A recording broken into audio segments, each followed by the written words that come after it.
अच्छा जी के गाना भेजना था फोन भेज दिया।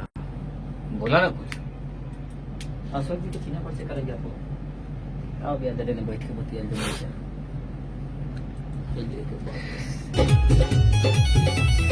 दूध में मिलाई के साथे चढ़ा के लाया रे और पसंद ये कोई गो चीज महादेव के बने बोल बम बम जय जय श्री राम दूध में मिलाई के साथे चढ़ा के लाया रे और पसंद ये कोई गो चीज महादेव के बने जय जय श्री राम तीन पत्ता श्री राम फल के पतैया पतैया जुगिया के भावे तीन पत्ता श्री राम फल के पतैया पतैया जुगिया के भावे। चलिए नमस्कार प्रणाम। ये सावन के पावन महीना के ढेर सारी शुभकामना। और आज सावन के फर्स्ट वीडियो हमार रिलीज भइल बा यसी फिल्म से। यसी फिल्म्स पर जाई और पहिलका वीडियो देखी सिरफल के पतैया जोगिया के भावे उबे जाओ तनी। अभी रानी राज जी, सुमित सिंह जी, राजन गिरी जी, ठाकुर सरकार किंग राजन गिरी जी, दीपक पांडे जी जय हो, धीरज कुमार जय हो, उजाला फैंस क्लब, नवनीत राजा बाबू काहलबा, रंजीत कुमार राज जी, अंकित अकेला बबुआ जय हो, सोनालाल कुमार सहनी जी, राइटर गुड्डू गुलाब जी, सुमित सिंह जी हर हर महादेव। और आज यसी फिल्म से सोनू भोजपुरिया जी जय हो। यसी फिल्म से आज वीडियो रिलीज भइल बा पहिलका वीडियो बोलबम के सिरफल के पतैया जोगिया के भावे। तो हम चाहेम कि रउआ लोग ढेर सारा सुनी और प्यार दी। कृष्णा बेदर्दी भैया के प्रणाम बा और बहुत बहुत धन्यवाद बा कृष्णा भैया के। सतीश फौजी जी तो यसी फिल्म्स के यूट्यूब चैनल पे जाई और गाना सुनी, वीडियो देखी। पहिलका वीडियो बोलबम के आज रिलीज भइल बा और बहुत जल्द बहुत ही खूबसूरत गाना सावन के मतलब हमरा तरफ से सबसे टॉप क्लास के गाना रउआ लोग इनके टान फिल्म्स भोजपुरी पर बहुत जल्दी ओकर वीडियो देखे के मिली। आज शाम तक ओकर टीजर आ जाई और नया चैनल बा और उतना ही खूबसूरत गाना बा। चूंकि कोनो भी नया चैनल जब शुरुआत होगा तो अच्छा कंटेंट पड़ी तो चैनल के रेशियो आगे चल के बहुत अच्छा रही। नीरज यादव जी बीजेपी के नेता है, हमारे बहुत अच्छे मित्र हैं। देवेंद्र राज जी, सतीश फौजी भैया, रोशन तिवारी भैया जुड़ गए। एक एक शेयर लगा दीजिए और यसी फिल्म्स पर जाके वीडियो देखी सिरफल के पतैया जोगिया के भावे। आई सुनी। थोड़ा सा तबीयत 2-4-5 दिन खराब रहलक ह, अब थोड़ा बहुत ठीक भइल तो आई वीडियो के आनंद ली। हर हर बम बम जैसी बोल बम हर हर बम बम जैसी बोल बम जय हो। लगो सुनाता में बाड़ी जाता में जेकरा बिराजे गंगा मैया जय जय श्री लोग सफल हो उनके जल हो ढारे सावन के समैया आज भोरल चिरमा बाबा जी के धनवा खूब आवे भोरल चिरमा बाबा जी के धनवा खूब आवे जय जय श्री तीन पत्ता सिरा फल के पतैया पतैया जोगिया के भावे तीन पत्ता सिरा फल के पतैया पतैया जोगिया के भावे। जी हाँ, 3 पाता सिरफल के पतैया पतैया जोगिया के भावे। रूपलाल मोहित जी, सतीश फौजी जी, सागर दीवाना जी, बादल बेदर्दी जी, रसिया जी, गाना से बहुत दूर हो गल बानी भैया। ना ना, गनवे जीवन बा। इंजीनियर अभय कुमार जी जय हो। गनवे तो हमनी के जीवन बा।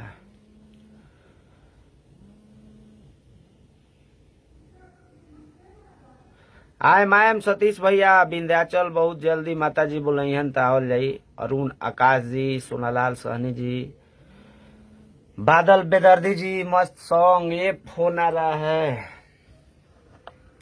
तो हम चाहें कि 80 फिल्म्स पर जाई और वीडियो के देखी, जो कि फर्स्ट बोलबम के वीडियो बाद जम के आशीर्वाद प्यार रोगल उनके हमरा मिले के चाहिए। पुरुषोत्तम बिहारी ठाकुर जी और टान फिल्म्स भोजपुरी चैनल बा, ऊपर हमारे MP3 आ गइल बा। उठ रे पगली जो जल ढारे, ओकर वीडियो बहुत जल्दी रोगल उनके देखे के मिली। बहुत ही अच्छा वीडियो बनल बा, पंकज सोनी जी बनौले बानी और काल के डेट में वो रिलीज हुई और आज शाम तक ओकर टीजर चलाई।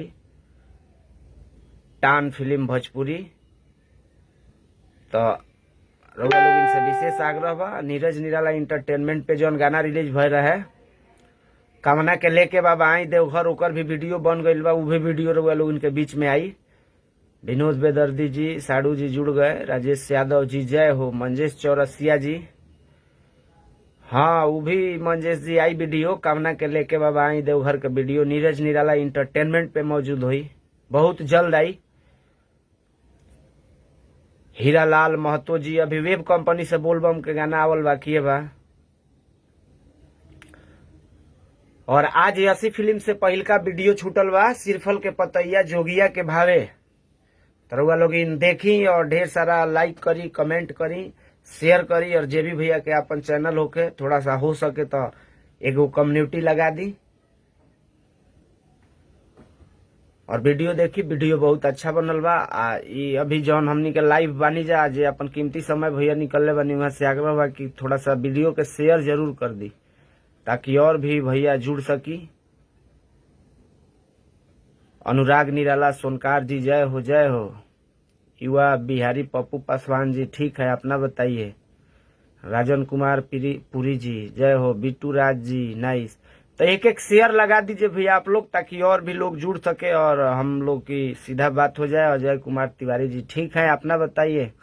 जो भी हमारे देवता रूपी श्रोतागण हमको लाइव में देख रहे हैं, हमसे जो बड़े हैं उनको मेरा दिल से प्रणाम है।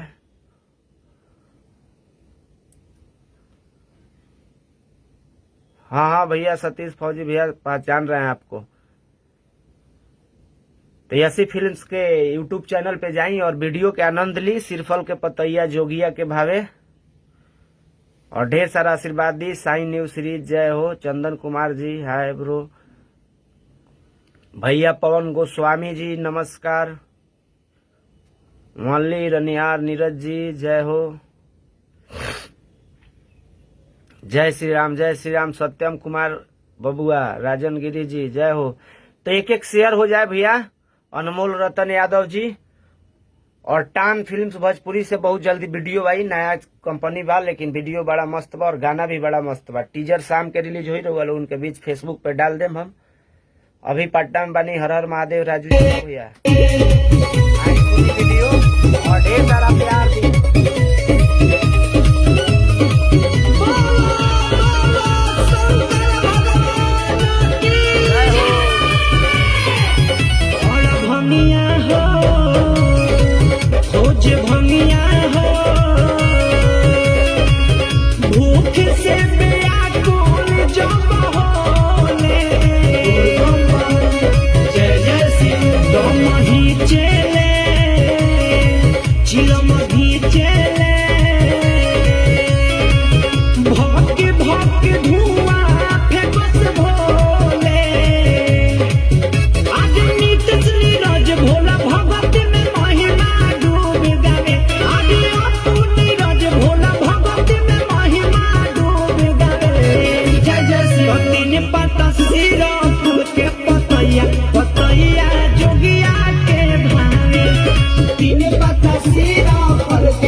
पतैया जोगिया के भावे।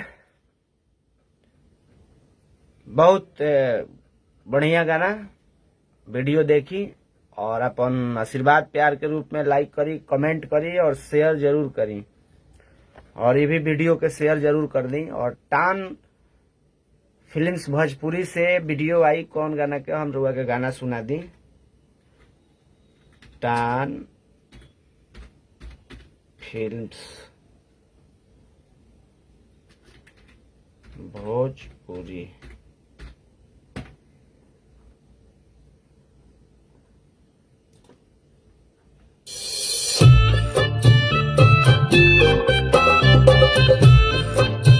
देखिए ये गाना बा, गाना सुनी और बताइए। बाबा महेंद्रनाथ की बोल बम बम जय जय शिव, गाना सुनी, बहुत मस्त गाना बा। जय जय Shiv. Music by Shine Singh.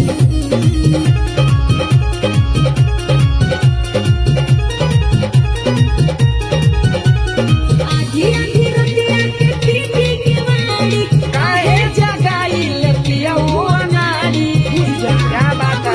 पिया हुआ नारी। आधी आधी रतिया के पीठी के वाली काहे जगाई ले पिया हुआ नारी। पिया हुआ नारी। लाल लाल निंदिया से मोह भई। जय हो। पूजाता देव घर में चारू ओरिया सोन भइल। उठे रे पगली जो जल ढारे सुतल कबाड़े भोर भइल। उठे रे पगली जो जल ढारे सुतल कबाड़े भोर भइल।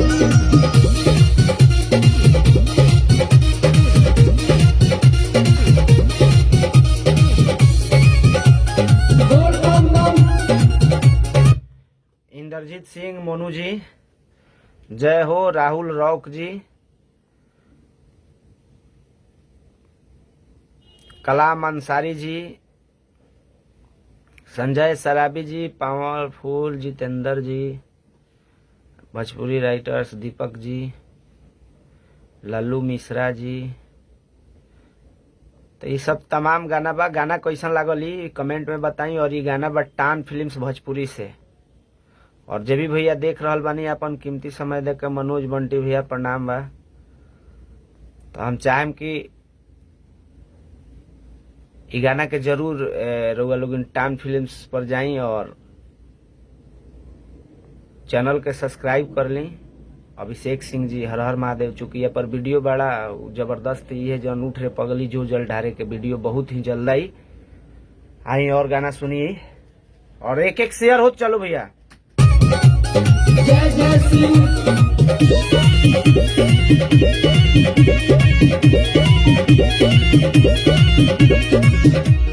चढ़ल सावन के सोमारी रहो होखी तैयारी। ए पिया जिया जुड़ा जाई शिव जी को जलवा ढारी। क्या बात है। शिव जी को जलवा ढारी। हमरा डूबे के बाधान हमें कोरोना परेशान। बाबा नगरिया बन के कंवरिया जा तू अकेला ये जा। के बुतियाई मनवा ठोर भई। जय हो। पूजाता देव घर में चारू ओरिया सोन भइल। उठे रे पगली जो जल ढारे सुतल कबाड़े भोर भइल। उठे रे पगली जो जल ढारे सुतल कबाड़े भोर भइल। आई कन्या रे।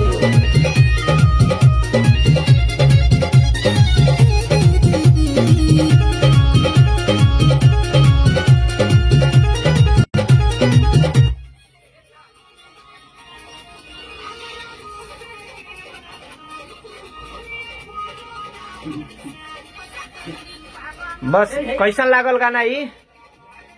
एकर शाम के टीजर रिलीज हुई और वीडियो कॉल रिलीज हुई। हम चाहें कि टान फिल्म्स भोजपुरी के रुआ लोग इन टान फिल्म्स चैनल के नाम बा, सब्सक्राइब कर ली। चूंकि वीडियो बहुत ही बढ़िया बनल बा और बहुत ही खूबसूरत गाना बा। और ये गाना पे हमके पूर्ण भरोसा रहे, लेकिन नया चैनल रहे, गाना ले लिए वो हम भी दे दिए, हंस के दे दिए। बोले कि चलिए शिकायत का मौका नहीं देंगे। हम बोले चलिए ले जाइए, क्योंकि अच्छा कंपनी के अच्छा गाना के जरूरत रहेला, चाहे वो कौनो कंपनी होखे। अपना तरफ से हर गाना अच्छा बना के दी, कौनो कंपनी होखे। रिजल्ट तो रउआ लोग इनका हाथ में बा और मिली रिजल्ट, पूर्ण विश्वास बा।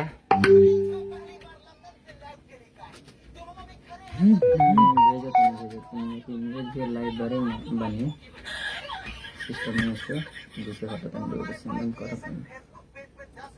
और गोल्डन हिट्स भोजपुरी पे भी, गोल्डन हिट्स भोजपुरी चैनल देख लीजिए। ये गोल्डन हिट्स भोजपुरी रहा चैनल, नया कंपनी नया चैनल है। और गाना सुनिए, गाना सुन के बताई गाना कैसन बा।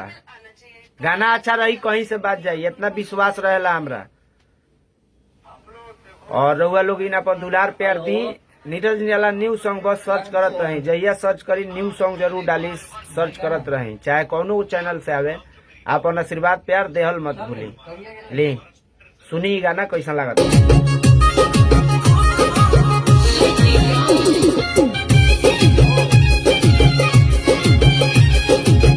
Music by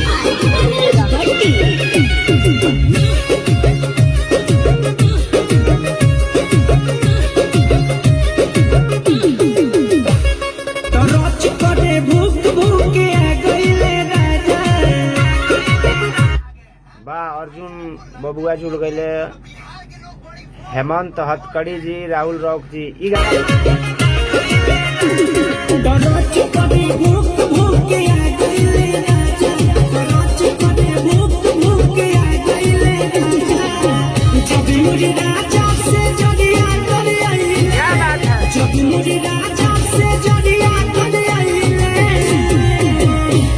कॉलेज करे धूप धूप आ गईले राजा। तो रोज करे भूख भूखे आ गईले राजा। एक शेयर लगा दीजिए बबलू कुमार जी, विकी विकास यादव जी, भैया पवन गोस्वामी जी, रंजन कुमार जी, जय हो।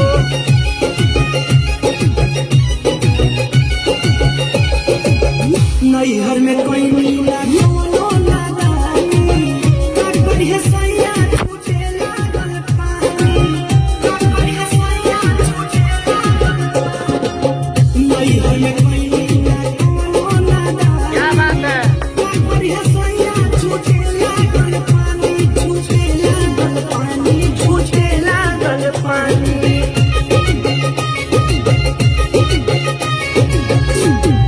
हाय मुँह जल सूख सूख आ गईले राजा। कॉलेज करे धूप कुमार उत्तम, कृष्णा कंचा जी भी जुड़ गए। वाह। सिंगर विकी विकास यादव, धूप आ गईले राजा। आहा। वाह, मनोज मनी भैया जोड़ा बा।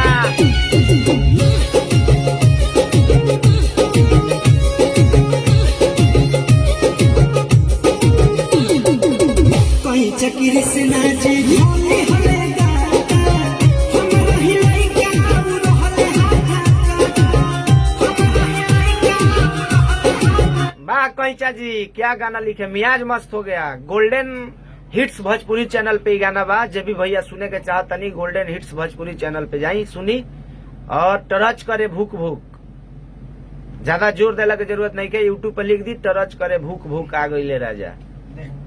कहीं चक्र से नाचे झोले हले गाता। हमरा ही लइका आउ रहले हाथा काटा। हो रहले हाथा काटा।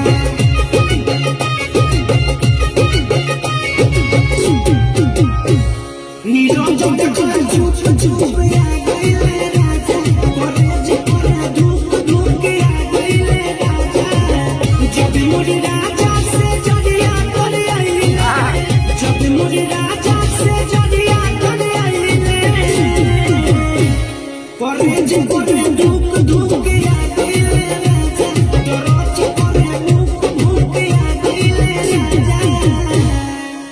क्या बात है। तो गोल्डन हिट्स भोजपुरी चैनल पे भाई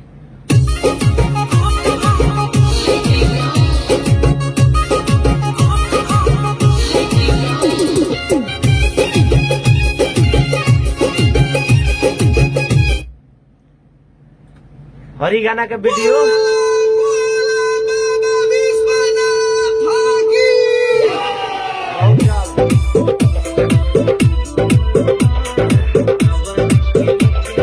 डीजे विकास रीना सीतामढ़ी।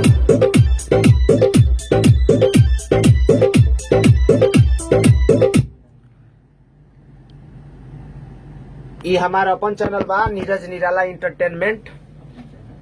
और जे भैया सब्सक्राइब ना कैले हो कि सब्सक्राइब कर ली नीरज निराला इंटरटेनमेंट चैनल और अपन भरपूर सपोर्ट दी, आशीर्वाद दी, प्यार दी। क्योंकि रउआ लोगन का आशीर्वाद ही लोग के बहुत आगे बढ़ौले बा। और उ सजवन बूटी के काम करेला। बिना रउआ लोगन के आशीर्वाद प्यार से केहू आगे नहीं के बढ़ल। और रउआ लोग सब कोई ई जानतानी कि हम भी कितना दिन से अपन मेहनत करतानी, तो ओकर फल हमरा मिले के चाही। हाँ, आशिक स्टूडियो पटना में बनी और इतना दिन से आदमी स्ट्रगल करता, आज तक स्ट्रगल करते बा, आगे भी स्ट्रगल करते रही। तो हम चाहें कि रउआ लोग इनके आशीर्वाद प्यार एकदम मिलो। चंदन बिहारी जी बउआ, पवन गोस्वामी जी, अपन दुलार प्यारे भाई के ऊपर हमेशा बनौले रही और हमारा चैनल के ऊपर बनौले रही नीरज निराला इंटरटेनमेंट। और ई गाना के वीडियो रउआ लोग इनके बहुत जल्दी मिली, चूंकि वीडियो बन गई बा। पंकज सोनी जी बनौले बनी, प्रेमी पप्पू जी आई गाना सुनल जा।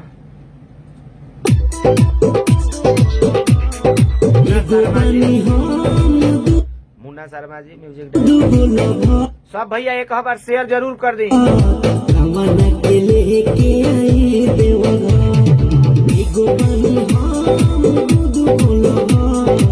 डीजे सिनोद भाई, चंदन बिहारी जी,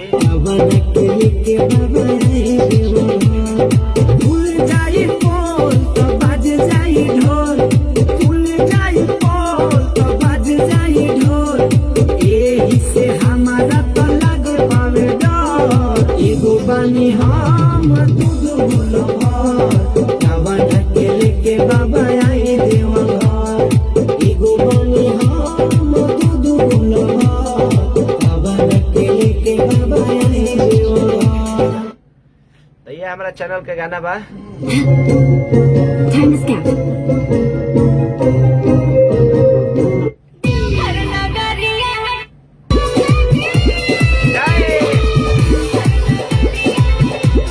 अरे शेयरों को जम के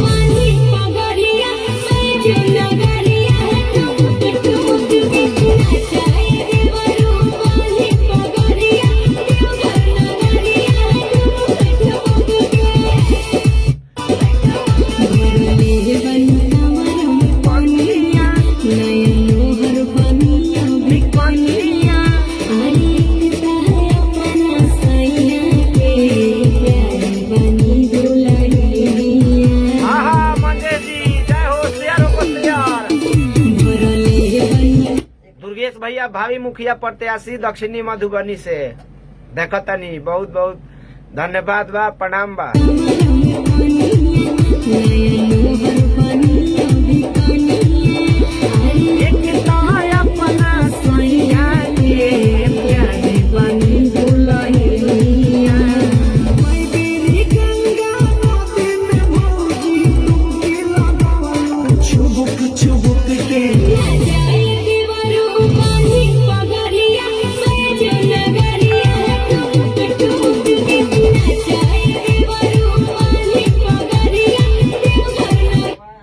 आशिक के स्टूडियो में रिकॉर्ड भइल बा। और एगो ही सुनी, मंदिर बंद बा, बस दुख के बात इतने बा कि अरे राज महादेव मंदिर बंद बा, केसरिया केसरनाथ मंदिर बंद बा, देवघर वाले बाबा की बंद बा, मुजफ्फरपुर गरीबनाथ मंदिर बंद बा। अफसोस जे दुनिया के मालिक ओकरे दरबार में ताला लागल बा। ना तो ई गाना कामना के लेके बाबा आई देवघर, और ये जुलूस बाटे सबका से सुपर हो।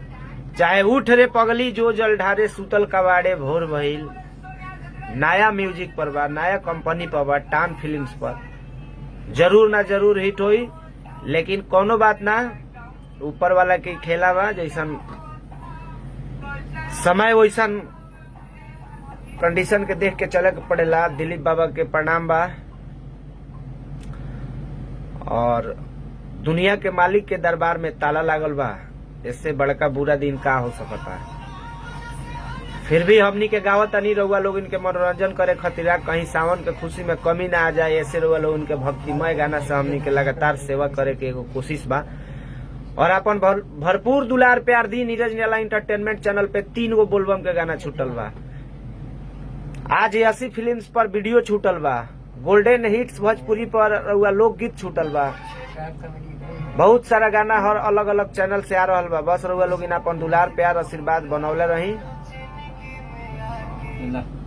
ये रउआ लोग इनसे आशीर्वाद के हमरा आशा रहेला। ई गाना सुनी।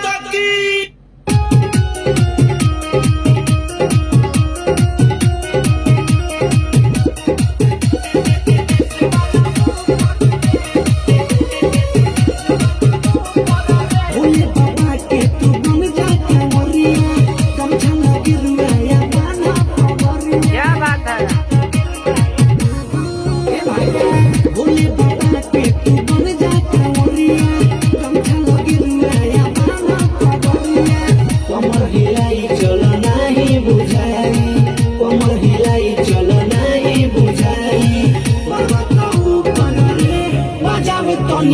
वाला ऊपर रे, जुलूस बाटे सबका से सुपर रे। बजावे तनी देश वाला ऊपर रे, जुलूस बाटे सबका से सुपर रे।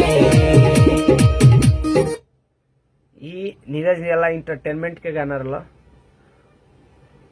और आज पहिल का वीडियो छूटल बा, खास करके वहीला लाइव है नहीं। तमाम सारा बात भयल, चैनल के जानकारी भयल, कौन कौन कौना चैनल से गाना आवता। लेकिन सिरफल के पतैया जो हमारा फर्स्ट वीडियो छूटल बा 80 फिल्म्स पर रउआ लोग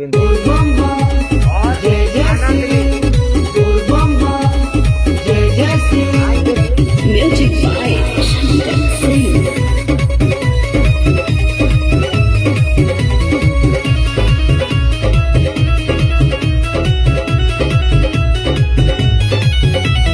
दूध में गंगा जल मिलाई के सभे चढ़ावे लाया रे।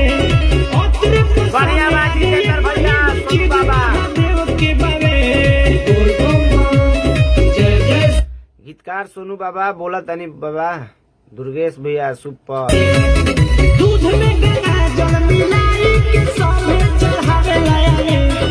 अत्र सोने आगे ये कोई वो चीज महादेव के बावे। जय जय तीन पत्ता सिरा फल के पतैया, पतैया जोगिया के भावे।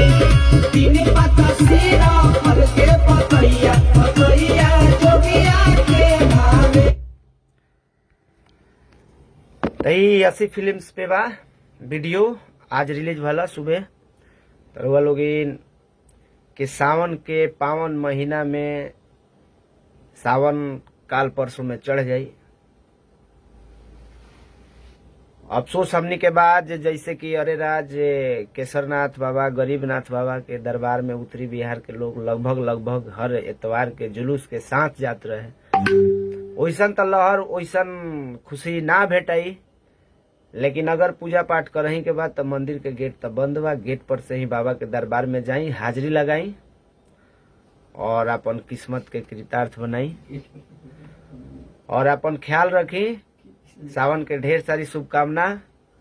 हम भोजपुरी गायक नीरज निराला आप सबसे लेतानी विदा। अपन ख्याल रखी और एक शेयर जरूर कर दी। नमस्कार, प्रणाम।